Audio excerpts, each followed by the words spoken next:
Hello students, जब हम vernier callipers का लीस्ट काउंट एस्टिमेट करते हैं तो हमें कौन सा फॉर्मूला जनरली अप्लाई करना चाहिए। तो देखिए, जब भी हम किसी वर्नियर कैलिपर्स का लीस्ट काउंट एस्टिमेट करते हैं तो जनरली हमें फॉर्मूला अप्लाई करना चाहिए MSD माइनस VSD, जहां पर MSD का मतलब होता है कि वर्नियर में जो मेन स्केल है उसका एक डिवीजन कितने विड्थ का है, और जो VSD होता है उसमें जो वर्नियर स्केल लगा हुआ है उसका एक डिवीजन कितने विड्थ का है। तो अगर आप मेन स्केल के डिवीजन से वर्नियर स्केल के डिवीजन को माइनस कर देते हो तो आपको वर्नियर कैलिपर्स का लीस्ट काउंट मिल जाता है। ठीक है स्टूडेंट्स। अच्छा स्टूडेंट, जनरली आप लोगों ने एक फॉर्मूला और पढ़ा होगा कि हमारे पास जो लीस्ट काउंट होता है that is equals to MSD over number of vernier scale division. ठीक है, आपने ये फॉर्मूला भी देखा होगा, लेकिन स्टूडेंट्स मैं इस फॉर्मूले को प्रीफर नहीं करता हूं क्योंकि ये जो फॉर्मूला है ये स्पेशल केस में एप्लीकेबल होता है, हमेशा एप्लीकेबल नहीं होता है। ठीक है, तो इस वीडियो से आप लोग ये बात हमेशा के लिए जान लो कि लीस्ट काउंट जब भी आपको किसी वर्नियर कैलिपर्स का निकालना है तो आपको हमेशा लीस्ट काउंट निकालना है MSD माइनस VSD से, मतलब मेन स्केल डिवीजन में से वर्नियर स्केल डिवीजन को आप माइनस कर दें। ये वाला जो फॉर्मूला आप देख रहे हो ये वाला फॉर्मूला स्पेशल केस में अप्लाई होता है, हमेशा अप्लाई नहीं होता है। ठीक है, तो एक बार मैं आपको बता देता हूं कब अप्लाई होगा और कब अप्लाई नहीं होगा। तो देखिए, जैसा कि ना वर्नियर स्केल में हमें पता है क्या बताया जाता है कि हमारे पास जो वर्नियर स्केल है उसके जितने भी नंबर ऑफ डिविजन्स हैं वो मेन स्केल के कितने डिविजन्स के साथ मैच कर रहे होते हैं, ऐसा हमें क्वेश्चंस में प्रोवाइडेड होता है और उसकी हेल्प से हमें लीस्ट काउंट एस्टिमेट करना होता है। तो देखिए, जैसे मुझे यहाँ पे दिया गया है कि when n VSD match by n-1 MSD, मतलब वर्नियर पे n डिविजन्स मेन स्केल के n-1 के साथ अगर मैच कर रहे हो तो देखिए लीस्ट काउंट कितना आएगा। तो हमारे पास n VSD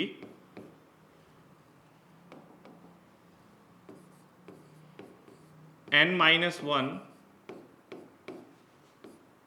MSD के साथ मैच कर रहा है।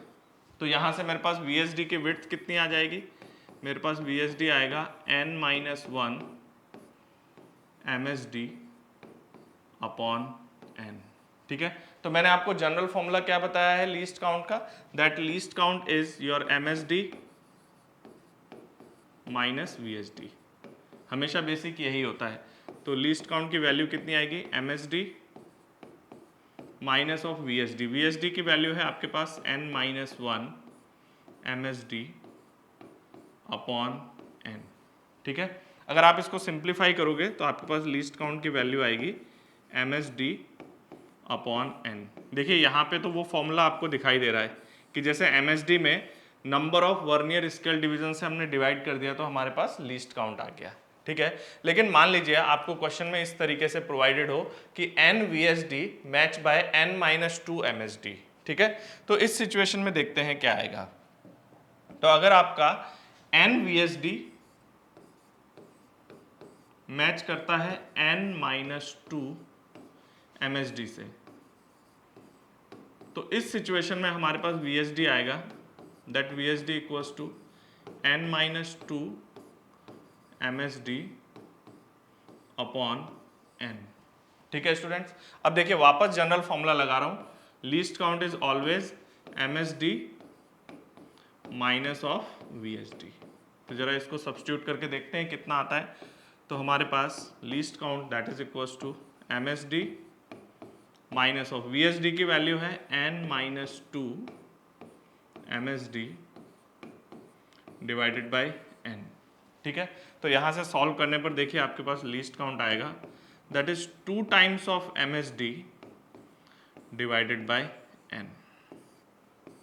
ठीक है स्टूडेंट्स, तो देखिए स्टूडेंट्स, मैंने आपको इस वीडियो में क्या बताया कि आपको हमेशा जो लीस्ट काउंट है वो किस फॉर्मूले से लाना चाहिए, MSD माइनस VSD, ये हमेशा काम करेगा। लेकिन MSD अपॉन n वो हमेशा आए जरूरी नहीं है। देखिए इस केस में क्या आ रहा है 2 MSD अपॉन n, इसलिए हमेशा याद रखिएगा कि जब भी आप लोग वर्नियर कैलिपर्स का लीस्ट काउंट एस्टिमेट करेंगे तो हमेशा आपको MSD माइनस VSD ही अप्लाई करना है। ठीक है, MSD upon n special case में अप्लाई होता है, और वो स्पेशल केस कब है, जब n VSD match by n-1 MSD। मतलब जितने नंबर वर्नियर के हैं अगर उससे एक कम नंबर से वो मैच करता है MSD पर, तो हमारे पास least count MSD by n आ जाएगा। अदरवाइज आपका आंसर कुछ भी हो सकता है, तो हमेशा आपको MSD माइनस VSD अप्लाई करना चाहिए। ठीक है, थैंक यू फॉर वॉचिंग।